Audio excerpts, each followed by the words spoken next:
Hi everybody! Today I wanted to talk to you about one of my favorite YouTubers, Mina, and discuss a little bit about the kind of videos that she makes and why they are becoming more and more popular lately on YouTube, and why do we enjoy them so much. For those of you that don't know who Mina is, very weird choice for clicking on this video, but don't worry, I will give her an introduction. Mina is a YouTuber that does videos on the historical accuracy of different popular movies. On her channel, she talks about Avatar: The Last Airbender, Bridgerton, Emily in Paris, Disney princesses. She gives an insight into the creative process behind the costuming of the characters in different movies, how it works and how sometimes it doesn't really work, and how she relates it to the storytelling of that particular movie. Moreover, she has a really warm personality, a great sense of style, and basically is a fresh breath of air from all the hyper-excited, messy YouTubers that we are usually used to seeing. What caught my attention in her channel is not only her really great, interesting and well-researched videos, but also how fast her channel is growing. She started not that long ago, in May 2020, just right at the start of the Panacota, and almost all her videos are performing extremely well. In her interview with Modern Girls, she described how she decided to start her channel. She finished her degree and was actively searching for a job. She said that she started at the same time watching videos on YouTube more often while staying at home, and that her favorite ones were the videos that would talk about the historical accuracy of costuming in different movies, videos like this from Vanity Fair or Glamour. However, what she thought was missing is the relation between the costuming and the movie plot and storytelling, and she was determined to share her perspective on how clothes were used in a movie to describe a character's personality or show character development. Another thing that I really enjoy about her videos is her impeccable sense of style. She serves as looks in every video with vintage clothing, usually pre-1950s, and her makeup complements her style so beautifully. Her voice is calm and soothing, she calls her viewers little doves, and she really feels like an older sister that teaches you about fashion, movies and culture. I mean, what else would you want? Of course, she did not jump into stardom immediately. According to her Social Blade profile, somewhere in September she got an insane spike in views and subscribers, and that coincides exactly with her posting her most viewed video to this day, rating Disney princesses' dresses on historical accuracy. This is a very often phenomenon in which a video is picked up by the YouTube algorithm, either because it has a particular good click-through rate, which is how often people click on a video that they see, or the retention rate, which is how long people watch your video before clicking away. It could also be that this particular topic was more searchable at the time, or just that the YouTube gods were in her favor and decided to show her content to the world. But having a viral video is not enough for keeping an audience, and actually translating the views into subscribers could be the real challenge. For that, the entirety of the channel content should be something that the viewers are interested in, and in this area I think Mina really excels. Her videos have a very definitive niche. She's talking about costuming in movies, people know what kind of videos to expect from her, and they know that whatever she's going to post, they'll most probably be interested in. Of course, she has some additional videos in which she talks about some cultural phenomena like the French style or the Japanese schoolgirl, which are also performing quite well, showing that people are interested in watching her speak not only about movies, but also her expertise in other areas as well. This is what I like to call a personality versus content channel.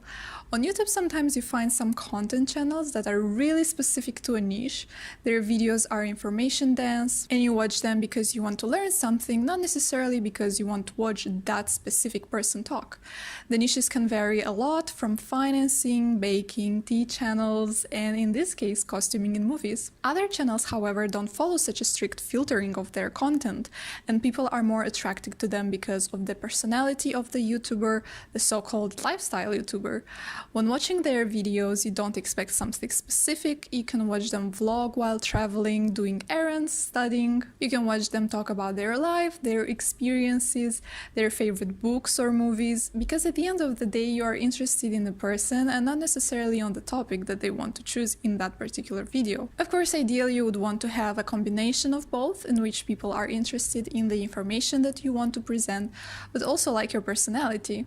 This gives the opportunity to be able to not to overshare every little bit of personal information if you don't want to, or you can feel not that trapped in your own niche and be able to deviate from your usual content because you will know that people will also want to watch it because they like your personality as well. So then why do we enjoy Minale's videos so much?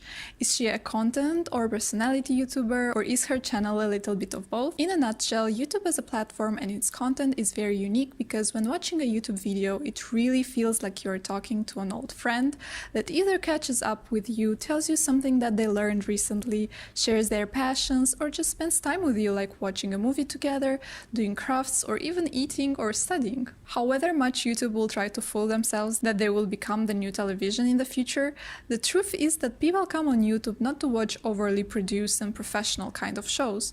They come for relatable and familiar people making the content, in which they feel that a YouTuber is somebody just like them and there is a sense of honest and close relationship with the viewer. I think here is why Minale's content and many other similar YouTubers is so popular. Sure, we have videos from Glamour and Vanity Fair, fact-checking different pieces of media, but because these videos are so well produced and have a professional kind of feel, it feels like watching a lecture.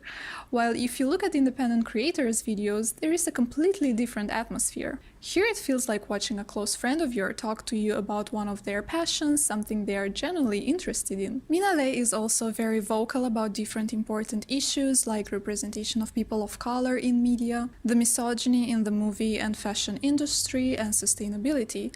She doesn't remain silent about the issues that she cares about, and I really love how she is not afraid to take a political stance, both in her videos and also on her Twitter account. Also, all her tweets are so fun. I really recommend checking out her profile if you like her sense of humor, although she did say that she might stop posting if she gets too many followers at some point, so then maybe don't. In case you haven't figured out, this video is just me fangirling over Minale, but if you got this far, I think we're kind of in the same mindset, so I don't know what I'm apologizing for. Minale's videos have a very similar format in the sense of her setting. She's talking in most of her videos from her insanely beautiful and cozy bedroom.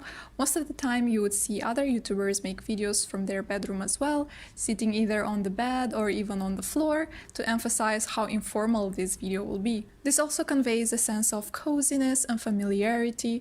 I think we tend to associate the studio setting of the usual television shows with highly scripted, formal, and distant communication medium. Since television in the past was also a propaganda tool, there is a sense of mistrust and cautiousness to what we see and hear on TV. While when you are on YouTube and you listen to your favorite creator, there is a more informal, honest relationship, although a parasocial one. Any YouTuber can be sometimes wrong, but at least you know that any misinformation was made as a mistake and not deliberately. This is why very often we see YouTubers gaining popularity, which leads them to trying to produce more professional videos with better equipment, setting, or topics that they choose. This sometimes leads to the viewers' backlash, telling the creator that they have changed and that the fame got to their head and that they miss their older content. This could also be seen a lot more with the personality YouTubers, whose content heavily revolves around the life that they have at the moment. Obviously, when gaining popularity, their life changes quite fast. With a new kind of income, these YouTubers start being less relatable to the average viewer, and from the old friend that you like to catch up with, they turn into the popular distant kid. Tiffany Ford did a really good video about that. Of course, the kind of relationship between the viewer and the creator that I'm talking about is a parasocial one, in which one person extends emotional energy, interest, or time to the other party, the persona, who is completely unaware of the other's existence. We become invested in the YouTubers' lives and success, but we should not forget that we do not know these people, and what we see on our screen is a small window into their lives that they choose to show us, and they are completely entitled to their privacy, even though they are somewhat of a public person. This is where I think that having a channel like Minale that is focusing more on the content that it is providing and less on the personality and life of the creator is a healthier and easier way to create an internet presence. Setting boundaries is healthy kids don't forget. Another factor that played a role in Minale's popularity is the style of the videos that she makes. More and more lately we see a surge in the sit-down kind of videos in which a topic is presented. It started off with gaming channels, followed by reaction videos, commentary videos, and now, or at least the way that Minale defined her channel in this really interesting Q&A with modern girls, the video essayist channels. Video essayists are the YouTubers that use videos as a medium for sharing their essays. It's like reading an essay, but just with visual guidance of images. The typical video essays that paved the way for this kind of genre are Nerd Writer, Every Frame a Picture, Bro in the Chanel, and many others. However, I think that these kind of videos are a bit different than what we see in Milane's videos. Video essays tend to be very subjective in their essence when analyzing a specific topic. In these videos, we usually have the creators talking about what a specific movie scene might have meant or implied. It is basically art critique in which we get a glimpse of one interpretation of an artwork. However, in Minale's videos, we get a sense of a more objective analysis in which the different historical references or inaccuracies are dissected with a surgeon's precision. And I think the tonality of these videos are quite different than the typical video essayists. It really starts to feel more like a presentation than an essay, in which a presenter would stay in front of us and share this knowledge on a subject with the appropriate schemes or subjects to be analyzed.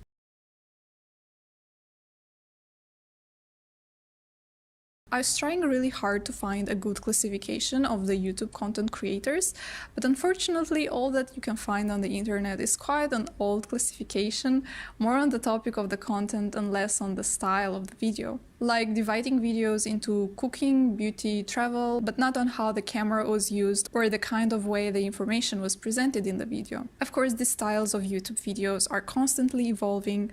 The videos that we see today are completely different from the videos that we are seeing in 2013. This is why I find it so interesting to find trends in which YouTubers start influencing each other in the style and the topics that they choose for their videos. I'm sure in the future textbooks we will have a very definitive classification of all the Goodbye Sister and No More Lies videos. All in all, what I want to point out is that YouTube even to this day feels like a platform for watching people just like us sharing interesting stories, things that happened to them, or things that they learned about.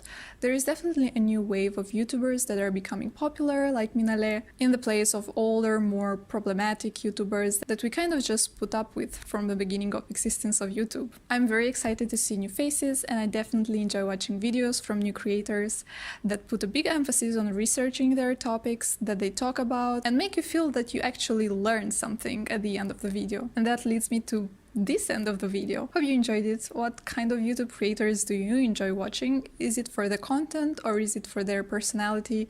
Do you enjoy Minale's videos as much as me? If you enjoyed this video, please consider subscribing, ring that notification bell, or leave a like. It really means a lot to me. On this channel we discuss different internet phenomena, but also I'm making videos on scene breakdowns of different movies. Hope you have a wonderful day and see you soon. Bye!